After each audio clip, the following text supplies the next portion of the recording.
Ganamara ni rio makare nyakorom gajuanga taika na pago chikulu manapaka chiel gana rio prario kod angwen chendo eno imore arwa kini machigni antiere ka elo George Batiutino makawuono kabende waikoni weche manyien bethulu mango kodwa mbaka lai mar ote machoka kapile enario ade ka uchano na kabende wantie live Facebook Ramogi TV ke imbui mar X Ramogi TV Kenya mbui mar YouTube magethondweche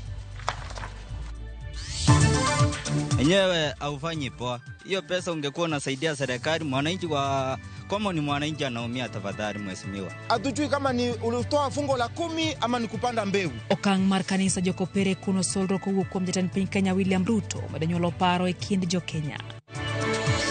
Kendo wadwaro jalno man gi lony e weche mag administration. Below the embrace Constitution of Kenya.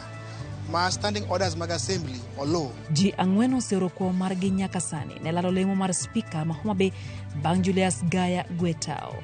MCA timo ekruok ne yiero no matich angwen jumane. We're not refusing, but all we are saying is let's sit down, let us involve the residents. Sani kamantie ni real luor nikech akiani gibro kono an mondo wawuog samani. Ena chied nade ne jodak ma Woodley Kibra kalore gi muko marudi ne chiwo thuolo ne gedo mar udi manyasane.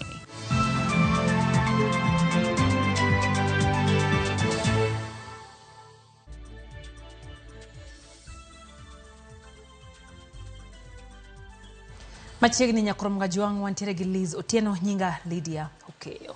Jopiny medo golo pachgi e wi okang' ma kanisa jokopere bade ma Nairobi nyoka maduoko solro manyocha jatend piny Kenya William Ruto kod gavana ma Nairobi Johnson Sakaja no chiwe kanisa mar Soweto mantie Kayole e kaunti ma Nairobi. Moko jopiny po okang' ma kamano ka moko bende dwaro ni omenda go duoki e chenro manyalo bero ngima oganda jo Kenya. Ripota mara Kisumu Millicent Adhiambo ntiere kod ler. Ote mar jadolo mar jokopere Reverend Philip Anyolo nyochopo kendo kere mapio kamatiang. Ote manyolero ni kanisa no okurwako solro manyocha ochiu chieng' Jumapil gi jatend piny Kenya William Ruto kod gavana ma Nairobi Johnson Sakaja e kanisa jokopere ma Soweto mayudore boma ma Nairobi. E ote mare, Reverend Anyolo, motelo ne diocese ma Nairobi, wacho ni solro no odhi ataro gi chike. Solro manyocha ochiu ne kanisa no oriwo shillings 200,000 manyocha ochiu gi gavana Johnson Sakaja 600,000 manyocha ochiu gi jatend piny Kenya William Ruto ne siro jower mar kanisa no kod shillings 2,000,000 mar gero od jadolo kata fadha mar kanisa no. Ruto bende nyocha osingo shillings 3,000,000 ne chwalo gedo mar kanisa kod chenro mamoko mage duto kanisa jokopere okwedo. Enokang' mamedo nyuolo paro kowuok kuom jopiny, jotelo, to kod jogo maluwo weche mag din, jodak kod jokristo ma Soweto Kayole bende ogolo pachgi ka moko siro okang'no to moko dwaro ni omenda go otim godo dongruok. Akawacha hapa pesa ni kumba aliachia wenye wamesheba pesa na sisi vijana tunahangaika huko nje, hatuna kazi huko. Rais, tunaomba utusaidie tafadhali, utusaidie na hiyo pesa yenye unaharibu tupe kama sisi vijana, tutafutie kazi, hata sisi tupate kazi, at least tukuweko kama wezetu, tajiri wezetu. Tuache kuhangaika kwa hii mtaa, ama sisi si wa Kenya. Hiyo pesa mimi ningepewa ningejisaidia nayo. Ungekataa? Na sitakataa, mimi niko na shida mingi sana. Kama jana hata sikukula sapa. Oganda jo Kenya e gwenge mamoko bende medo loso e wi wachno. E kaunti ma Kisumu, moko kuom jopiny opuoyo chung' mar kanisa jokopere magi wacho ni yor kedo gi mibadhi. Gino bedo puonj ni joma chielo nyaka jok manyocha jokuoge chak neno nikech konyiew jo Nyasaye to kara jopiny biro nyiew machal nade. To ka jo Nyasaye emoseneno gini binyo duoko pesa mondo Kenya duog maber wamor. Gin achiel kuom joma kise tamore kamano ni ok dwa corruption kendo kichako gi lure chien koni gidhi kawo kocha kose luong gi kuma dhano ok negi.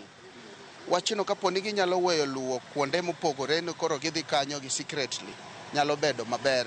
Moko kuom jopiny ma Kisii bende onyiso sirikal mondo ket maino e chenro mamoko mamulo ngima jopiny ma ok solro makamago. Sasa kama hii pesa ulikuwa unachangisha ukipeleka makanisani, sijui unaenda kusaidia nini, enyewe haufanyi poa. Hiyo pesa ungekuwa unasaidia kama ni mwananchi anaumia, tafadhali mheshimiwa. Kama kwa mjopiny mawuok e kaunti ma Mombasa dwaro mondo winjruok obed makare e kind kanise kendo githegre gi mich mawuok kuom josiasa. Bishop gibede gimo achiel to ka giamini ni mane gima gidwaro mondo siasa owuog e kanisa to bed ni siasa owuog. Kini kawuono ka giwacho ma kiny ko bimo migi siling moyo milion 2 en mana gima normal. Pesa ginyalo mana kawo bato, ginyalo kawo pesa in peace sama koro iyudo ka nitiere joma kwamo hospital, nitiere joma ok chiem padei, nitiere joma koso kata di school. Koro onge kaka joka nyalo kawo pesa moa kuom sirikal ni gidwa kawo milion 5, milion 10. To pesa michulo lecturers bende onge. Sama kanisa medo wuok oko mar chung' motegno e rito chia margi, penjo maduong' ma pod oganda penjore en ka migepe mamoko bende biro riwore kodgi e lweny mar rito kendo yweyo weche siasa ok e ute lamo kaka achiel kuom yore mag kedo kod mibadhi. Millicent Adhiambo, Ramogi TV. Jodak kaunti ma Mombasa kod Siaya kawuono yudo thuolo mar golo pachgi e wi paro mag chike mag geto timo lokruok ne chike mag usuru. Ng'ur ne kata kamano onyedhore mo kuom usuru ma jopiny koni pod ni malo kendo hinyo jogo matudo kata mayuto gene piny. Jojako ne girer kwa Mombasa. Ne en thuolo mar jodak e kaunti ma Mombasa kod Siaya golo pachgi e wi paro mag geto timo lokruok ne chike mag usuru bang' jopiny kwede e thuolo mokwongo gino mane omono jatend piny William Ruto kete koke. Kata kamano, paro mopogore ne onyedhore paro mar chikno kuom moko kuom jokuota ndiwo ne ywak ka dwaro ng'eyo ni to ang'o momiyo osuru mar kong'o pok ne oduogo piny nyaka nene. Mwaka wa 75 tulikuwa tunakunywa pombe, tunatoshana na matajiri. Tulikuwa tunanunua pombe chupa shilingi 2 na hakuna tajiri alikuwa kando kule. Kwa hivyo tuna promote wale watu wa kuota pombe nje. Ile pombe za nje ndio tunapromote. Ile pombe ya Kenya iko kali. Watu wa kawaida hawezi kunywa. Kwa hivyo tunasema kuna pombe haramu. Hakuna pombe haramu. Peaneni license. Hakuna pombe haramu, watu wakunywa watozeke. Mimi nikiagiza vitabu vya dini kutoka Saudia kuja moja kwa moja Kenya, ule ushuru ninaolipa ni mkubwa zaidi ikiwa utaweka usawa na nchi ya Tanzania. Inabidi saizi niagizie mtu aliyoko Tanzania aniagizie vitabu alafu mimi nivichukue.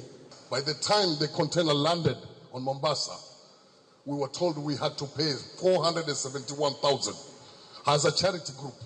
Now all of those things inside were bicycle for orphan kids, pampers for girls, clutches for disabled, wheelchairs for disabled, na sanitary pads. He takes exemption yenu. Ng'ur ne bende obedo ni kinde ka kinde jopiny osebedo ka golo pachgi to kata kamano ok gine ka ikete tim. Mostly watu wafanya public participation na at the end of the day vitu vinapitishwa hata kama zile ambazo tujapitisha tukija tukiangalia tutapata zimepitishwa.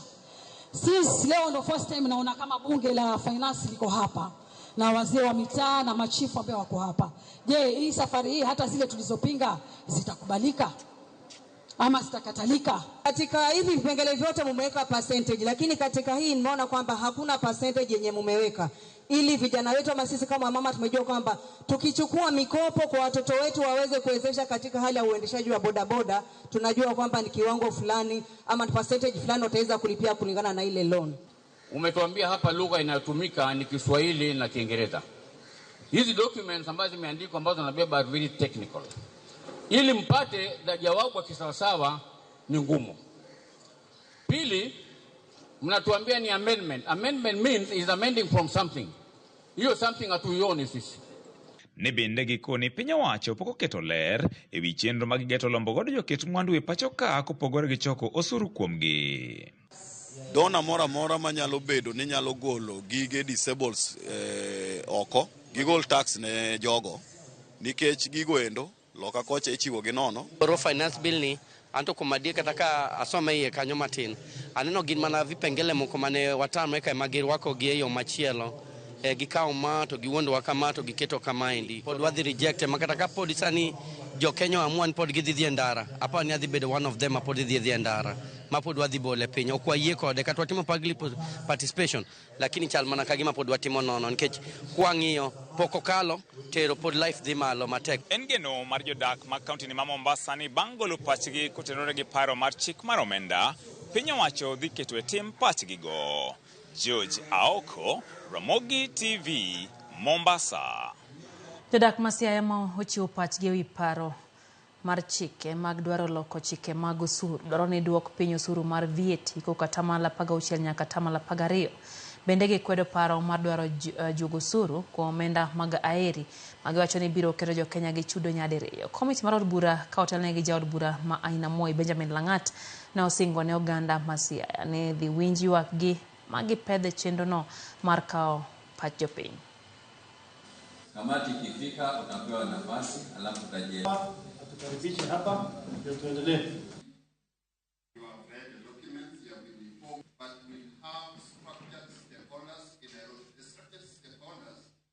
Annually, or from time to time, so that we should. Pesa itasunguka.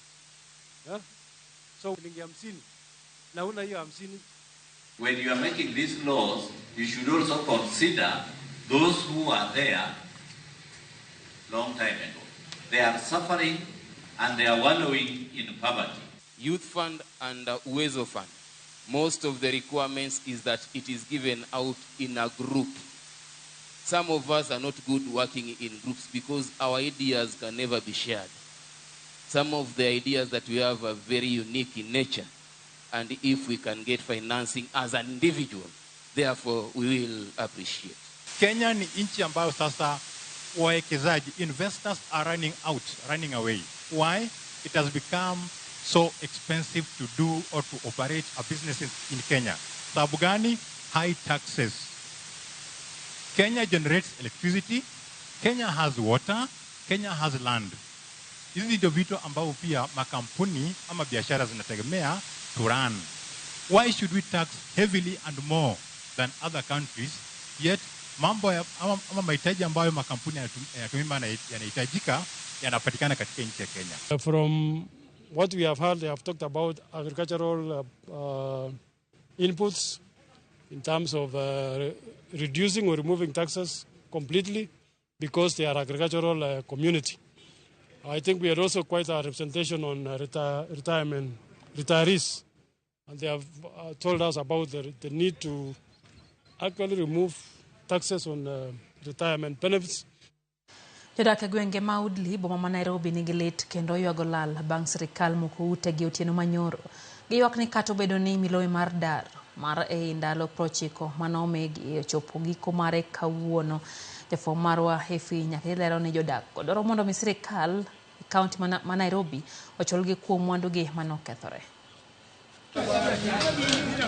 Ma e chal mar kar dak ma Udli odiochieng' ma kawuono. Ute omuki, ranyisi mar lal maduong' ne weg udigo. Jodak go nigi pek ahinya e chunygi kaluwore ni chenro mar muko ute nyoko tim e yo makare. Giywak ni nyosimnegi stima e kinde ma nyimuko utegi, gino manyoro chwarita kendo chiwo thuolo mar kwelo ne achije. Ma e kaka kar dak mar mane en jata chenro mag jatend piny Kenya e kinde mokalo Samili Uchalo. Leo nigi lit kod kuyo korango chal mar ot mosedakie kuom higni 56. Tok chiwo notis mar dar mar ndalo 90 ma odiochieng' mare mogik ne tarik 19 dweni, tingni nyochopo e kar dak ma Udli kendo muko ute 19 kuom 43 manyomi notis makamano. Achiel kuom jodak ma masirani oyudo lero ni geno margi ne en ni kaunti ma Nairobi biro bedo kodgi e twak kendo chopo e winjruok. Kata kamano ma nyoko timore. We was trying to seek a meeting with the governor or with the county so that we sit and come up. I mean, we're not refusing this. They're calling it urban renewal. We're not refusing, but all we are saying is let's sit down, Let us involve the residents. Motelo ne ma, moko kuom jodak notwak gi tend sirkand kaunti ma Nairobi kendo chopo e winjruok mar chiwo omenda maromo Sh900,000 mar konyo jodak e yor dar. E kindego, jodak mamoko nyochwalo kes e nyim doho mar chungo chenro makama. En adier ni ne gidhi nomigi pesa gikonwa. Koro jomoko gieki kaka manyono dhi e pusto nokokawo pesa nikech ne pod gintie gi geno ni gini nyalo sudre nyaka higa mabiro. We didn't take it because we believed we were going to get a meeting with the county. Kaluwore ni ma en mana okang' mokwongo, jodak modong' koro nigi luoro ni nyalo nyisgi ni gidar e kinde moramora, kendo masira makama nyalo yudo gi apoya. Sani kama antie ni ria luor nikech akia ni gibro konwa mondo wawuog samane. Samoro nyalo koni mondo iwuog, nitie jomoko kae manoko kawo Sh900,000 ma miwacho ne sani gionge gi pesa ma ginyalo godo rent godo ot.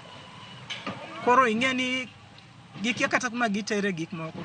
Magi timore tok ywaruok mosebedo e kind sirkand kaunti ma Nairobi kod jodak ma Woodley kuom higni 10. Jodak go wacho ni Woodley osebedo kar dak makare ne gin kod anyuola mag thuondi mag piny Kenya, kako machielo sirkand kaunti ma Nairobi to mako chung' motegno ni gichano gero ute manyasani, chenro mabiro konyo e solo osuru ne kaunti no kendo chwalo dongruok. And you can see the beauty. We had lovely field. We have trees, beautiful trees. Some of these trees we have planted, like the ones in front here. I planted them myself. And you can see the way we try to make the place beautiful. The aim of the county government is to support our residents and to give them opportunities to live a better life, to live a good life. And our position is that, urban renewal is here with us. Our population has grown. There have been changes in our demographics. We had estates that we designed as a county, then as a council, to serve a particular purpose. They have served that purpose. Tok ywaruok kuom thuolo malach kind tend sirkand kaunti ma Nairobi kod jodak ma Woodley. Giko moko kuom udi koro muki mar chiwo thuolo ne gedo mar ute manyasani. Kata kamano, moko kuom jodak dwaro mondo mi ochulgi kuom mwandogi mokethore. Efi Nyakidi, Ramogi TV, Woodley, Nairobi. Riwruoge mag jotij sirikal okwedo weche mawachore ni omenda mag jopiny ibiro tii godo e chiwo ne jokma mar thieth e bwo okwa mar sirikal mar Social Health Authority kata SHA. Kagiloso gi jofwambo, riwruogego mag jotij sirikal wacho ni onge omenda manyien magidwaro mondo mi sirikal omedgi, mak mana ni omenda mosebed kimiyogi ne okwa mar thieth chakre 2011 e bwo okwa machon mar NHIF. Simfos Okinda nigi ler. Riwruoge mag jotij sirikal okwedo weche maliekore ni omenda mag jopiny ibiro tii godo e chiwo negi thieth makende e bwo paro mar chik midendo ni Public Officers Medical Scheme Fund. E twako jofwambo, riwruoge mopogore kamoting'o mano mar lakteche KMPDU, riwruok mar jotij sirikal, riwruok mar kuko e kind mamoko, olero ni omenda ma ibiro tii godo en mano ma ing'ado wi osachgi. Ji mang'eny ne pingo ka giparo ni wadwa dhi kawo pesa mar jochul osuru mondo thiedh godo jotich sirikal to jo Kenya mamoko ok yudi. Gima dwa wacho maler ni ma en pesa mosebedo kwatiyo godo kochakore higa 2011, higa 2011 nyaka kawuono onge pesa manyien momanyo kuom sirikal. Pesa wa mosebero kwatiyo godo e pesa mwaloso chik mondo oten pesa ni makoro ng'ato ok nyal go e lwete. Jotij sirikal dwaro mondo chugnegi aguch omenda makende mar $6 billion e bwo okwa manyien mar Social Health Authority mabiro neno ni jotij sirikal oyudo thieth ne tuoche duto ma gin go, mano mopogore kod ma jo Kenya mamoko yudo.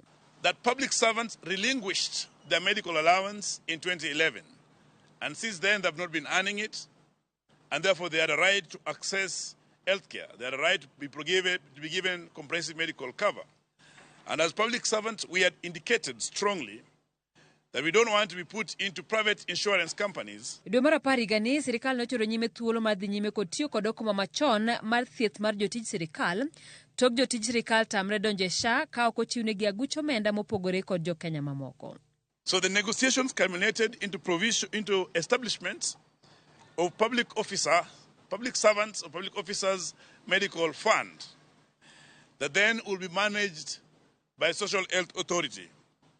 We are very clear that this particular medical fund will provide for the civil servant the services that they were enjoying prior to the establishment of SHA without loss of any benefits.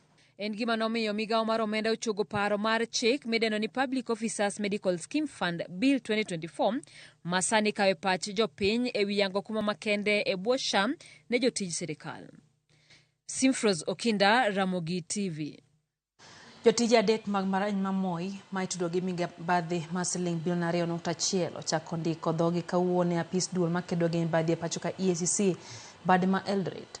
Jotije adek go nywako apisa maduong' motelo ne chenro mag goyo kwan omenda kata Chief Accountant Igla Samoei, apisa motelo ne chenro mag nyiepo kata Procurement Officer Wilson Bet kod apisa motelo ne dongruok mar Marany Moses Kipkulei. Giduto ne gindiko dhogi ka EACC ka jatatije mar Maranyno Professor Isaac Kosgei to igeno mar chope nyim duol no odiochieng' makiny. Marany ma Moi osebedo gi tungni manyaka osekelo luoro ni onyalo rombore piny kapo ni ok okawo okang' motegno mag miye sir.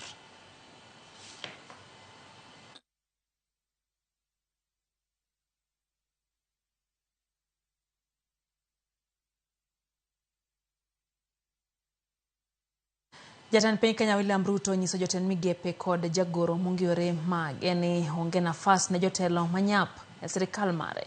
E nyasi mar keto kogno e ogirimiti mar tich, Ruto singo ne oganda jo Kenya ni en kod thuondi man kod lony gi teko mar tieko midhiero mokwako piny Kenya. Tifo moro mar siasa Chris Owino luwo nyasino e kar jot maduong' mar jatend piny Ken Lawson report e yo machal kod mae. Honor of a national prayer. E nyasi mar ariyo mar keto kogno e ogirimiti mar tich e bwo loch mare, jatend piny William Ruto ogolo siem mager kapino ne apisas mag sirikal ma jonyawo ni onge kama gibiro ponde. There is no room, ladies and gentlemen, for excuse or delay or failure. Accountability must cascade through all levels of ministries, departments, and agencies to individual officers. This country will not fail. This great nation that God has given us will succeed. The enemies of Kenya will be put to shame. A Kenya that is sensitive to the needs of its people and a government that is sensitive and responds to the needs and aspirations of the people of Kenya. Nyasi ni mabiro dweche adek kende bang' Ruto chugo buch jotend migepe mare manyien. Jatend piny oparo ne jotend migepe kaachiel kod jogoro mongirore ni ibiro ketogi e ratil e giko higa mar neno kaka gisebedo ka gitayo tijegi. Excellence, integrity, efficiency, and consistency will be rewarded, while failure, negligence, waste, and misconduct will promptly invite corrective action. Ataro kod higa mokalo kamane onyiso ichwang' mare ne moko kuom jotend migepe mane owacho ni onge ng'eyo e wi chenro mag migepe margi. Ruto opako buch jotend migepe mare manyien ka owacho ni gin kweth man kod chia, lony kod ng'eyo mathoth mar chwalo piny Kenya mbele.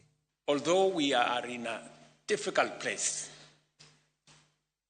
globally, economically, but I am very confident that we have the team, we have the people, and we have the plan and the goodwill to transform our nation. That it will be important that as we execute our mandate, we exercise extreme humility. We also exercise integrity. Mabiro bang' sirikal mare yudo seyo mapek kowuok kuom jodolo mag jokopere kaachiel kod kanisa mar Anglican kuom rem chopo singo mane omiyo jopiny e kinde campaigns, nyayo siasa mag miriambo kaachiel gi rem tieko mibadhi. Kuom thuolo machielo, Ruto odok ne sirikal mare e wi okumba manyien mar thieth mar SHA ka olero ni gidhi timo duto madwarore mar tieko midhiero mokwako okumba mar thieth mar SHA e miyo jopiny thieth e nengo mogonyore. And I promise you, we will confound the naysayers. We will succeed.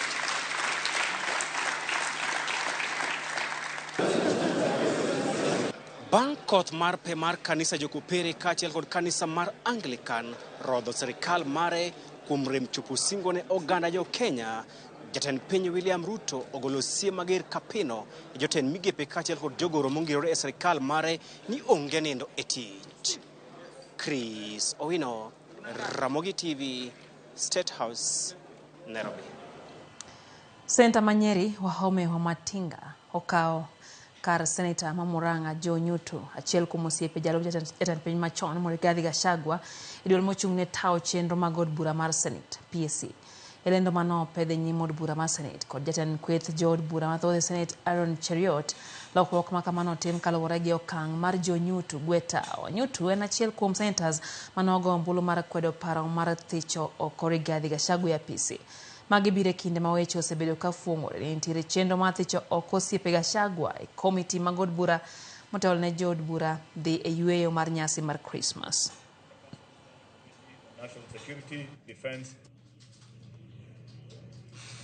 Mr. Speaker, I rise to give notice of the following motion, which is a motion on the appointment of Senator Wahome Wamatinga, MP, to the Parliamentary Service Commission, that pursuant to provisions of Article 127(2) C1 of the Constitution, the Senate approves the nomination of Senator Wahome Wamatinga, MP, for appointment to the Parliamentary Service Commission to fill the vacancy occasioned by the resignation of Senator John Derito Kinyua. Daka empara koda uchiel nyakorom gajuang bang' sa dek marotieno chenro en hoimore hero kamano kuom kete mana kera Ramogi TV. Bin pilot Mandhiwa wacho ni entie gi jakom jopur tiang' Mandhiwa Rafael Owino Otiri wacho ni weche gi chopo ne yo makare gi mor gi Ramogi TV. Mandela Oniala wacho kacha ni entiere Kibiri Ward oseyuore budho kaka pile gi familia mare siepene Hannington Okech, Pelsa Kumo, Filimon Gidhuro kacha giwacho ni ote en ni jopiny oriw jokanisa lwedo e pingo sirikal kaeto wacho ni moloyo deber ka MPs moro moko choko chir mar tero motion mar thicho oko jatend piny oko e PC nikech ngima tek ne oganda jo Kenya. Mano pach Mandela. Eno Evangelist Dan Omwa mano mar Mombasa wacho ni entie kanyo kaka mano wacho ni wale matek kendo nikech piny Kenya dwa lamo Nyasaye nitie gi oganda jo Kenya. Mano wuodo moya kawuok Mombasa County 001 gi Bishop Mike Omune kod Evangelist Charles Odero mantie pwani Oel gwacho ni gimora ahinya gi chendo. Jana ma usingege nyisa ni en sori mora ahinya gi chenda. Eno bende ote mano mar Pastor George Ongonge wacho kanyo ni entie kod kata kamano oyie gi jokopere kuom okang' magikawo ka kanisa wacho ni ok nyal chung' motegno to jodolowa idhi ng'iew te ogoero kamano kuom joma nyocha ochung' kode bende kane hoiko mamane mano Bishop Dickson Ojwang, Pastor George Okeo Nyasao wacho no gwedhe te gimora ahinya gi chenro mano dhi mano mar iko mama podogo mosanya ne Pastor Ngonge. Ana Seth Odhiambo Jaro Singa wacho ni entie kanyo gi Milka Kinyi jotelo mowinjo kel kwe ema sani laore. Wacho ni en gima sani ok gimorgo ahinya nyate kaunti ya Migori kama jotelo sani osebedo ka ok ti e yor kwe. Eno bende ote kanyo mar Charles Oyeke. Wacho ni director Tom Oyeke okiani hero kamano kaeti wacho ni jodolo konego oriemba pesa kowinjo bed ni giduoko sadaka chien. Bena eno kanyo ote mar Jacinta Ochido wacho kacha ni entie kodo kata kamano oito mama gi musa ahinya kuom wito mama sai mondo mi okwe chunyu wacho ni entiere kanyo kodwa chendo ni karo bedo ni gin kod lit mar wito min gi mohero Nyasaye mondo mi oket chunye kama okwe. Beno kanyo ote mano moor kod Filimon wacho ni en bende sekretary Ramogi TV are chendo maduol kendo mora ahinya gi chendo kendo nyaka sani wacho ni pach kanisa no e pach jopiny. Monica Kumo wacho ni Ramogi TV lera ahinya kendo wacho kanyo ni jopiny odwa penjo ni en ang'o ma jo Migori gore ne sach siasa to pod poko chopo. Wacho ni gichop singo mana gi singo ne oganda jo Kenya county no owinjo bede dongore instead mondo megigo koko entie kodwa chendo. Stephen Otiwa wali umbora wacho kanyo ni kakoro chopo kinde ma jotend kanisa idwa godho gi bor gi ker omor gi jokopere kuom duoko omenda go maromo milion 5 entiere Sindo Suba. Elisho Chola wacho ni enbe entie kodwa kata kamano wacho ni omor gi jodolo kuom mweyo pesa. Haya, neno bende Bahati Africana wacho ni jodolo go gin andhoke enoko yie kod gige paro mane gikawo maduoko pesa mane jotelo chiwo negi sir mar kanisa. Jodolo achiel gi mage 2022 wacho ni nosiro sirikal. Koro sani koka gineno ni giduok pesa. Penjo en niya, kara pesa amoko ka bene giduoko. Mano pache. To kamana ahinya gin gimin gi Eunice Adhiambo giwuon gi Morris Okinyi. Ano bende Stephen Oginga governor wacho ni entie koda ka entie Marindi Kanyada Homa Bay wacho ni jowasik sirikal mar Ruto gin ng'agini openjo. Ken Musafi kantie yenga Olore to wacho ni gin gidagi mano Nyasumba Muska or Mosne Dani. No bende Ken Musafi kanyo kendo chako oro ote machielo. Faith Mzomo kantie Malindi wacho no sache kien kaka pile entiere kodwa chendo Nyakorom Gajwang. To kama na ahinya mwalimu Faith aneno bende Honorable Ajali wacho ni Ruto no singo ne sirikande ok bimuke ute oganda. Sani to kora ang'o matimore. Wacho ni okomor gi sirikal ni kata dichiel. Ng'ato sedak kamoro kuom higni 40 sani koro sirikal koka muko ode. En wach malita ahinya. Gango Hesbon wacho ni Nairobi Sondu weche gichopo ne geo makare mako Jwang David Omondi ntiere Nyakach Nyabondo Ken Omondi wacho ni entiere kodwa Katito Ronald Yambo Jandhewa to wacho kacha ni NT Factory Manyaramba Nyamira County gosiep ne Jojo Dhiambo men gi Grace Yambo Benera Mogi TV kachiel gi wuon gi Paul Yambo. Koro mwajangwa yo matin maena oimore kikidhi mabor.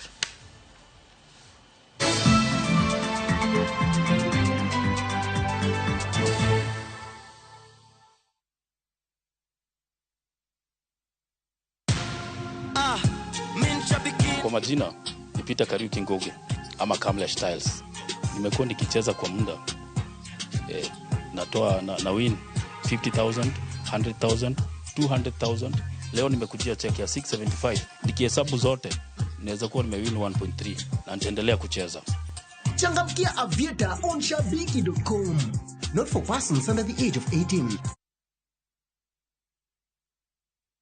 All right, listen up. Collocates is on a mission. It makes our gums happy and our teeth strong. See? We're moving forward and making changes. It's kind of a big thing. Colgate Herbal uses traditional nature's herbs and combines it with Colgate Science for healthy gums and strong teeth. And we'll leave no smile behind.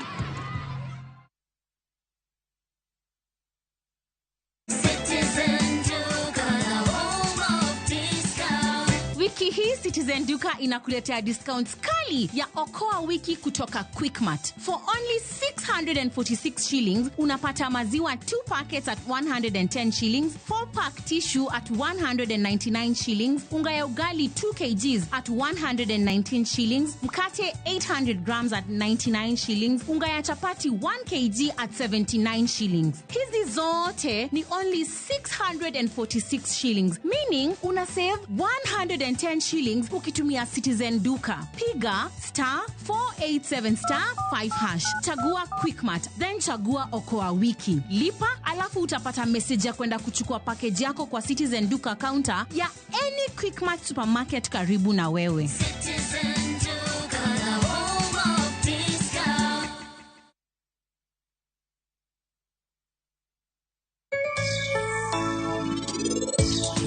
Na mamuyu sio kwa watu wanakula tu tamu. Wanakula pia ni dawa ya misuli. Nyasacha anasego bedo gi nyathi timna dwacha.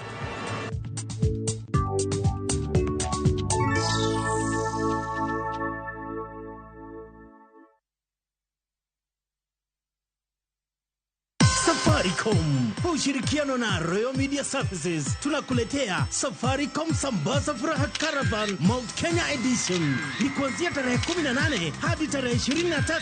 Watangazaji na wasanii wapendao kutoka Inoro FM, Muga FM na Wimwaro FM, Karwe Bomo Korino, Jomoanya Dhira, Joy wa Masharia, Wajikuwage Toga na DJ Makjoji Musafiri watakuwepo na zawadi na ofa kabambe kutoka Safaricom. Burudani ikipromotion na wasanii Sami Rongo na Furuga wa Wajiko. Tarehe 20 itaanzia Nyeri Town kuelekea Muiga, Chaka, Narumoro, Nanyuki na kukamilisha safari ya Central Timau Town. Ni sherehe na bwembwe msimu huu wa Krismasi kwenye Safaricom Sambaza Furaha Caravan kwa hisani ya Safaricom na Royal Media Services.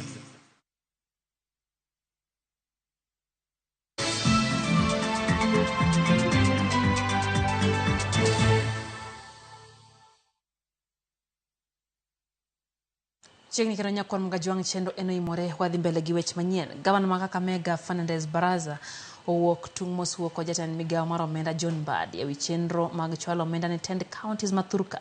Baraza wacho ni omenda mar dwe mar 9 nochwal juma mokalo to nyaka thuolo ne pok omenda go chope agulu magi e konyo dongruoge mag counties. Opoga mar ODM Raila Amolo Odinga kuom bede ong'ala manyime weche mag chwalo omenda ne tend counties. Mheshimiwa John Mbadi, stop misleading Kenyans.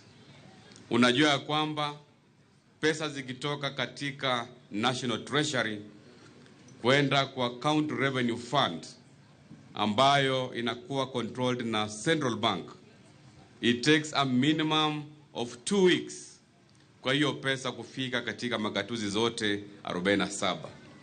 Because we have a lot of bureaucracy and inefficiency in the office of the controller of budget. Pesa ya mwezi wa September was released last week. Mpaka sasa it has never reached the project designated accounts. Jana nilikusikia vizuri ukiongea katika TV na radio ukisema ya kwamba all counties have now received money. We want to have reforms in the office of the controller of budget ili pesa zikitoka katika serikali kuu, that money must be reflected in the revenue accounts na project accounts of counties within 48 hours. MCs od bura ma county ma Homa Bay kore matimo yiero mar speaker manyien tich ang'wen jumane kanyaka sani ji ang'wen emosero ko lemono manyocha odong' thuolo bang' speaker Julius Gaya gwetawo joma mokalo. Moko MCs od bura no kone gidwaro ne jatelo mabiro riwo wi MCs gi jotijete mag od bura ne makoro yier kama kuom jopiny county ma Homa Bay to bandho ng'eyo ketho mane Gaya otimo manyocha omiyo MCs oramo mathiche ok apisi Ali Abich ningiler.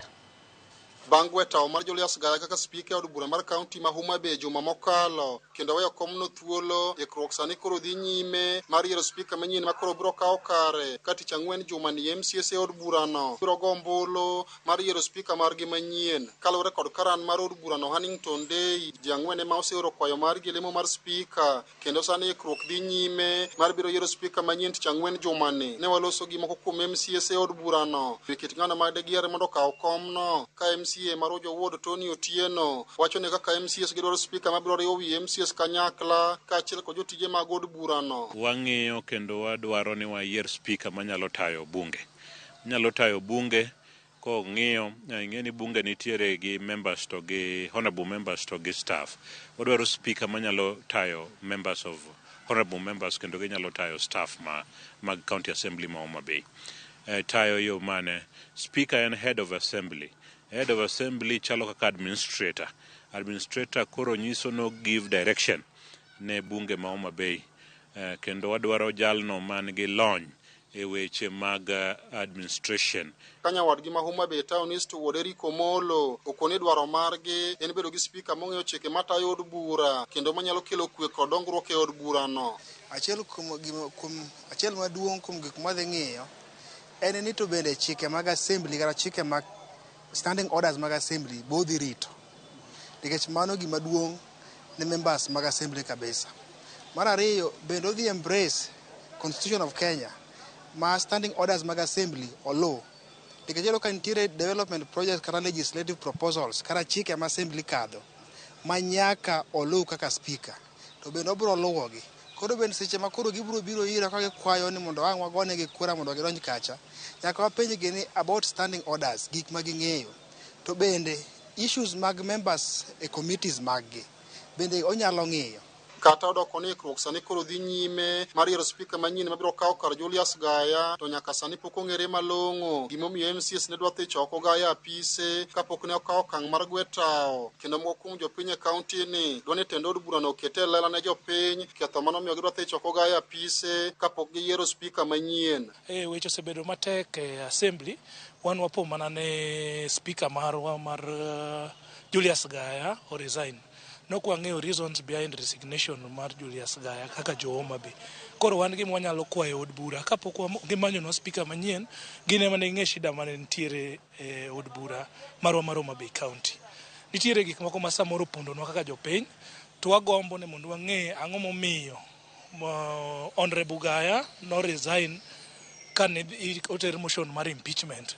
So there is a lot ma wakwayo od bura mar Homa Bay mondo ng'iswa ka bende gigolo pachgi e wi kit spika monego bed ni MCS dhi yiero magitimo tich ang'wen jumani. Anyo gitemo timo gigo gi kwe mondo weche obed maber, ma kata ka gikelo ng'ato to ng'ama gikelo no odhi obed abeda ng'at ma okete e yor kwe.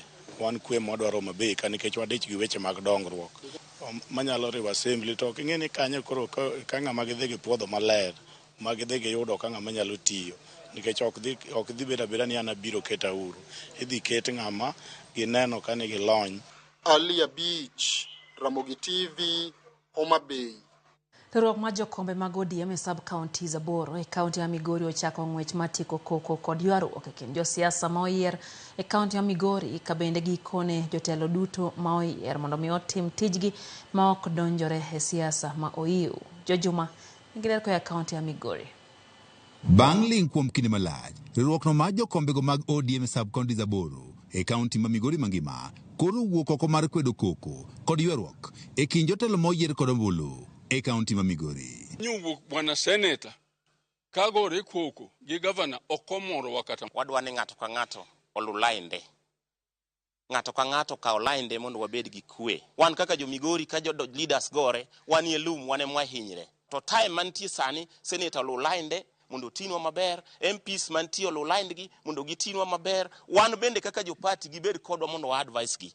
E kinde romo mar kaka jokombego mag ODM e sub-counties e kaunti ma Migori, Romani Ochwe kom kod jakom mar ODM sub-kono ma wendo Samuel Makedi giwacho ni koko mos nenore kind jotelo ma oyier e kaunti ma Migori kelo picha marach ne kaunti ma Migori kaachiel kod duond burano mar ODM. Matemo mondo akel kwe ema koro watimo kasanini. Mwado mondo giduok chien wawuok kodgi kaka jokombe ma kaunti. Sisi hatukuwachagua kwenda kugombana. Kama seneta ameona kitu mbaya ambaye kinalenga gavana, wanaenda wanakaa na yeye, wanaongea badala ya kwenda kwa wananchi, kwenda kufanya marumbano huko. Hii tumesikitika sana hii kitu, na tunaomba hii kitu ikome kabisa. Nyaka kaka jo party ng'amosero mokodwa monyalo wacho no sero mokodwa en ma gavana Ochila yako. Jomudongi ng'amosero mokodwa pok waneno. Ka kamano to ng'ato nyalo bedo no sero mogi mjumbe ne e constituency ne. E seche ma jotelo gi mag ODM dhi nyime kod keto yore ma kelo kwe e kind jotelo ma oyier e kaunti ma Migori, penjo ma pod imanyo duoko mare en ni ang'o ma koro kelo pogruok e kind jotelogo ma oyier e kaunti ma Migori.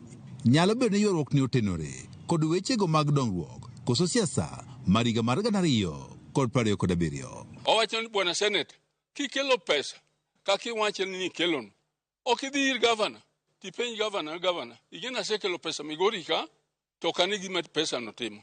However, mano to bera.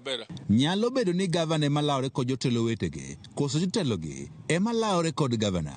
To ang'o ma nyalo kelo lawruok ni kata pogruok e kind jotelo ma yande nitie kamoro achiel e kinde yiero mar higa mar 2022. Jakom mar ODM sub-kono ma wendo Samuel Makedi lieko ni bedo jotelo ma oyier leo mopogore opogore e kaunti ma Migori osechako kampen mar manyo kom mar gavana e higa mar 2027 ema koro kelo koko kaachiel kod pogruok. Wan kakwa nene gine mag yware gi gavana ka gilaro leadership. Kakwa nene gine ng'ato ka ng'ato dwa no bed gavana owe kom no yiere koro dwa mondo bed gavana. Mae chandruok mantie Migori County kae. Jokanyogo mag ODM e kaunti ma Migori okono jotelo ma oyier e kaunti ma Migori mondo koro bed jogo eko manyalo loso wechegi ka gibed piny mok gidhi e nyim jopiny e kuonde romo ka ginyiso ywaruok margi.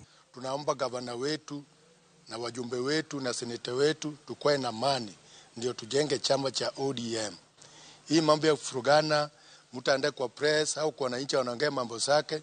Tunataka kama mjumbe au kama seneta uko na shida, unakaa na gavana chini, unaongea na yeye, hiyo maneno unatatua, unamaliza. George Juma, Ramogi TV, Migori.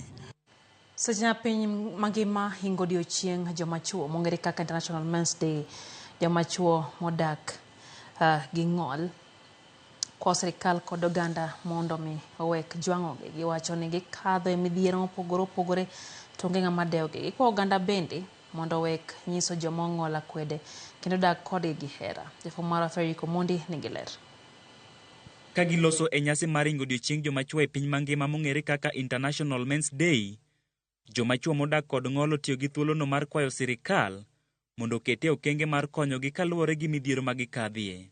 Na changamoto ambazo tunapitia, tunaleta kwa serikali ya kwamba iweze kusikiliza kilio chetu kama wanaume ambao wako na ulemavu. Giwacho ni thoth ji ok dwar ndiko gi tich nikech gin kod ng'ol, kata obedo ni moko kuomgi osomo, ka mae miyo moko kuomgi kadhie gwandruok mag udi seche ma girem yudo chiemo ne familia margi. Unapotafuta ajira kama mtu ambaye ako na ulemavu wa ngozi, inakuwa ni changamoto kupata zile ajira ama kupata ile ajira, kuajiriwa, kwa sababu kitu cha kwanza mtu anaangalia your disability. That is why men are experiencing serious challenges in their homes, because a man must provide for the family.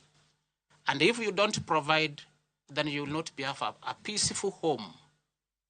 And unfortunately, when we have our spouses who doesn't have disability, who have the heart of not understanding and resonating the society.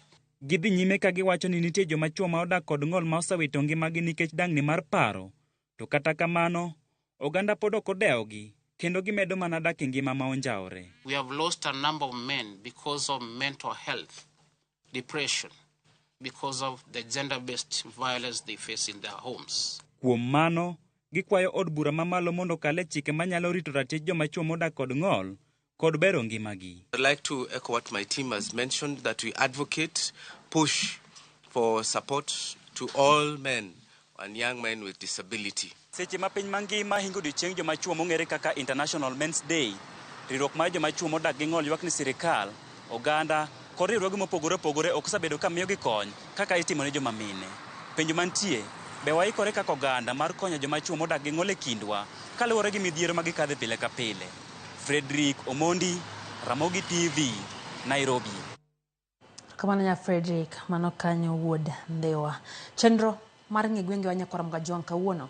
Warango sigande gweng' ma Abom, mantie Bondo e kaunti ma Siaya. Jafwambo marwa Millicent Adhiambo loso gi jopiny e alworano mar yango sigande nyinge gweng' ma Abom.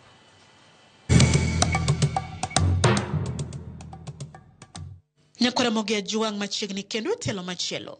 E chenro ni mar ng'e gwengewa. Jumani, kalapapla mar ng'e gwenge owuok e kaunti ma Kisumu, ofuyo ma odhi opiyo e kaunti ma Siaya, e gweng' ma ong'ere kaka Abom mayudore e sub kaunti ma Bondo. Ka iwinjo nying ma Abom, ang'o mabiro e pachi? Ang'o momiyo chak kamoro ni Abom?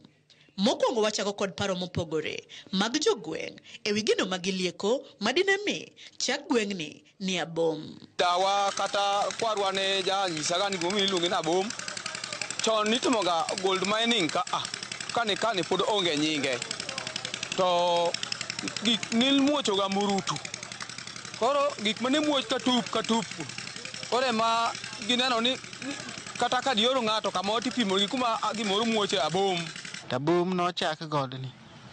Mae no chak ni go tabum. Kaka wan jok clan manika wan dudario jaduongu ne tien Mbom.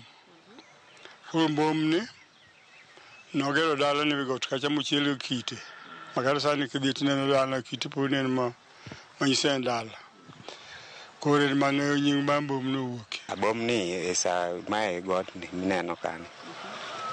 Mano no wuok kuom jodongo. Mano chake. Wekuru wawinjana na kuku moteno kod adieri mar wach ewi nono mar nying ma Abom kendo kaka gweng'ni ne ochakore. Nitie jaduong' mane okwongo donjo e gweng'ni mane odak e got mar Abom ka. Jaduong' ni kane notho to noike gota mar Abom ka. Koro joma nodong' nochako godni ni Abom. Jaduong'no to niluongo ni Mbom. Koro ema ne nying mar Abom ni obirogo. Koro bang'e nikech oyudre i village mar Abom, koro nochak village makana Abom village mayudre e Abom sub-location moting'o villages 10. Humba Bom landore kod weche kata timbe mage. Wan gimong'ewago kaka wan Abom nikech gold mining man kaeni, alafu sana sana wan gi got moro malo ka. En got maduong' ma kimidhi kogelo to nyaka wang'i nene kata kine gari bi penji ni matata got mane. Humba Bom landre gi weche mag mining gi sani. Koro gold mining ni ji ane maboyo, jomoko aloka, jomoko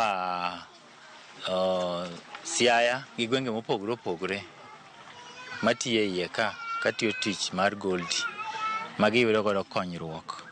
Koro mane kaka huma mar Abom nomedo landre kendo medo landre. To gin dongruoge mage ma Bom osenyuolo e ngima jodak mag gweng'ni. Gold mining mana Bom ka emosebedo ka konyo ahinya.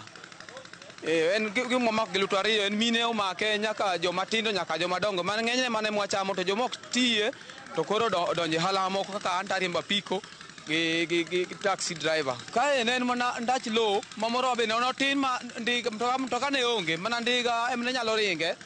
To udi mnen ka ne gin udi mag lum, karibu udi moko 3-4. Onyuola anwa ka udi go nitie pok ne gilwar ba girum. Koro udi lum go mnen tie kaka piny medre to nyithindwa medo somo to ginwang'o tije ema koro gikelo godo udi muneno ka mabeyo mag kite ma wigi ogo e mabati gi. Sani aneno ka Abom ka chalo town. Abom ka sani ka ng'iye gi chon wan gi stima. Nitie msungu mane kunyo gold Kakamega maniluongo Rostraman. Koro nitie mwalo ka nitie msungu manodakie, malo kacha be msungu manodakie, kamondira kodira be nitie wasungu, pok chopo center kacha be nitie wasungu. Koro negitiyo mining. Makado dhi malo kabisa dok chien. Nikech kata court ni mana loka cha Mawere. High court mane Aliji.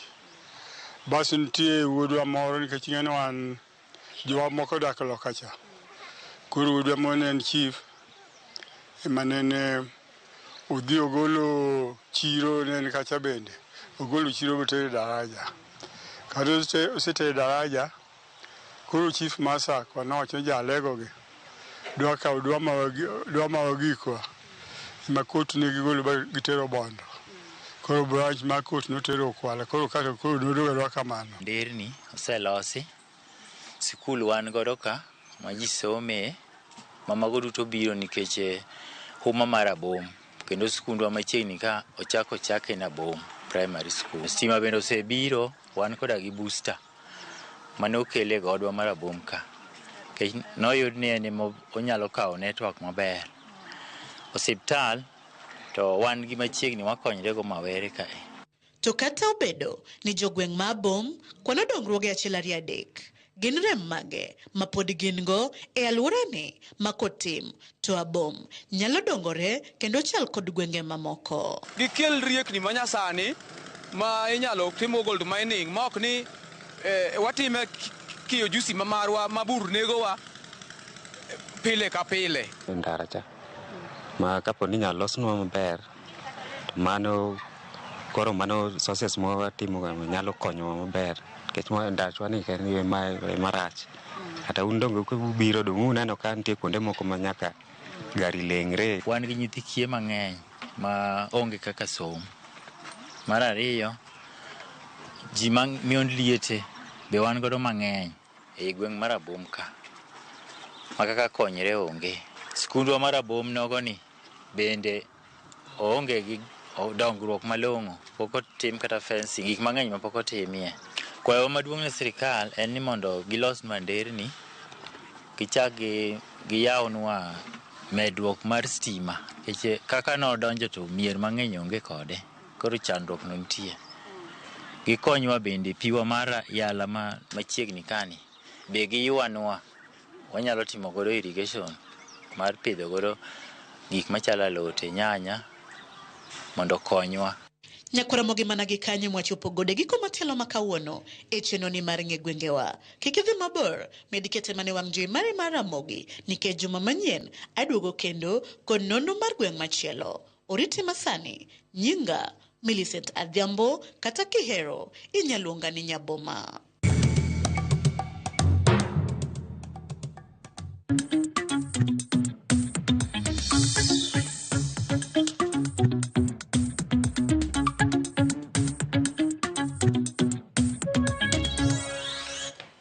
Wuoth mar kambi mar Safaricom e gwenge mamasawa mar piny Kenya kawuono donjo odiechieng' mar ariyo.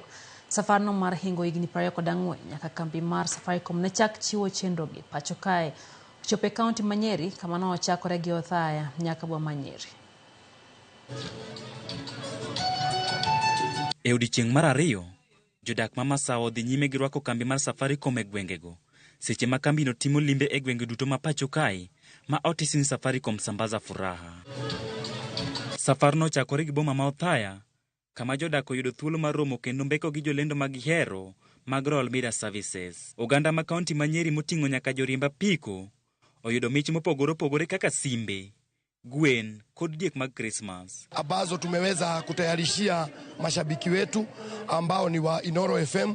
Tuko hapa na Safaricom tukisambaza furaha. Moko kuom joloch mag michgo ne owinjo wach mar Safaricom sambaza furaha kokale e wang' jowi mar Inoro mane bukambi mar Royal Media Services. Hata sikujua ni nini napewa kama ni kuku au ni uga. Sasa vile niliambiwa ati ni busi, hata siwezi sema ni nini nisikia. Leo kwanza nimejisidia simu na mimi siwezi sema kitu. Ni kuambia Mungu awabariki sana. Tunakuja hapa kusema asante kwa wateja wetu.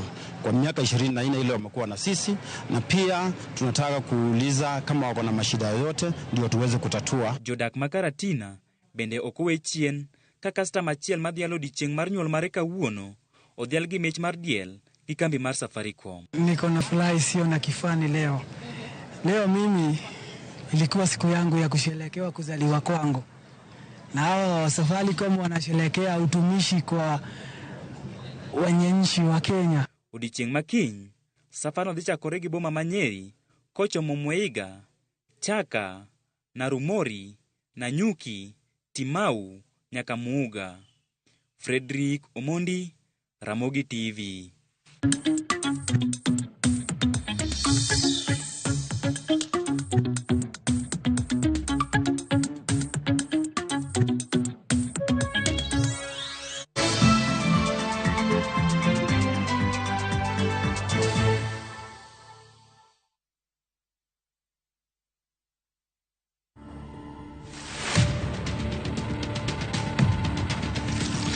For me to sit on an executive committee, it actually took close to 18 years. So I started off, at the very bottom. See, the other day I did an interview where they said, what was your first paying job? And it was actually in a coffee shop. I could not understand how people could spend 250 shillings buying a cup of coffee. To watch this story and more, download the Citizen Digital app today. Kenya's #1 app, Citizen Digital.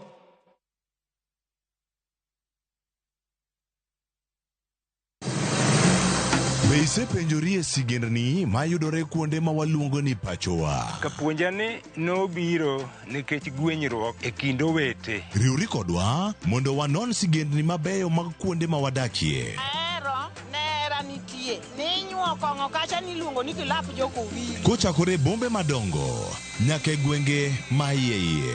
Otusenge en piny joimbo mar oganda kiluonu wasenge. Ng'e gigo mamiyo oganda ka oganda bedo mopogore.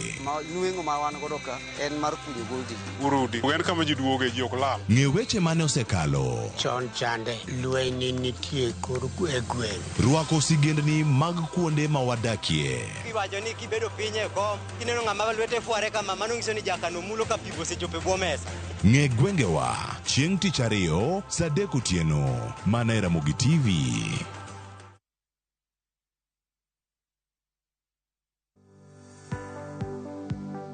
Hello everyone, My name is Mercy Omoto, and I'm delighted to welcome you to the Hapower Women Summit, with the new dates being 22nd and 23rd of November 2024 at the Mudu Beach Hotel and Spa. We welcome all the young women, entrepreneurs, corporates, government bodies to be part and parcel of this wonderful event. You're welcome, and see you in Mombasa on the 22nd and 23rd of November. View Travel. Dream, explore, discover.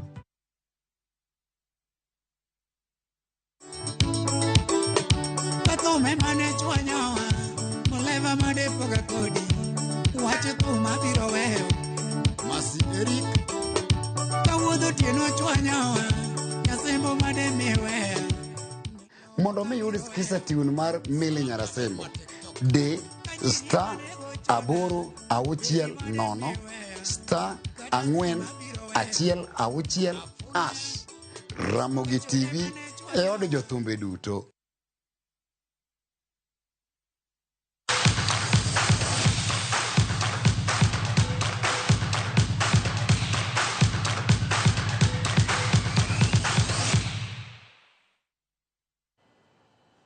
Mag tuke bengi mag tuke ang nwadhie bang'e Nyakwara Mogajwang.